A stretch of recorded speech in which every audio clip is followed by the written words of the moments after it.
Hello everyone, Assalamu Walaikum. How are you all? I hope you are well. Welcome back to my channel in this new video.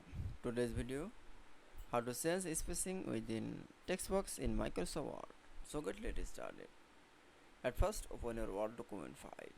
Firstly, the change spacing within text box is firstly going to the insert button option and click for the insert button option. None over click and click for the text box option and click for the simple text box. This text box is moved and going to the home menu option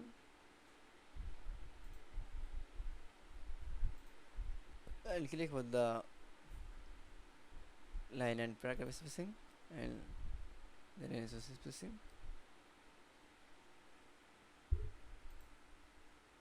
then again and click for the paragraph spacing and add before paragraph option.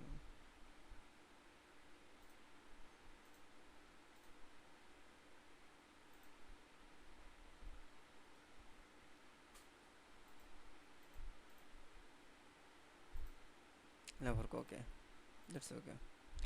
Then I show the spacing within text box in Microsoft Word. I hope to enjoy the video. Please like, comment, share and subscribe my channel. Thanks for watching my video.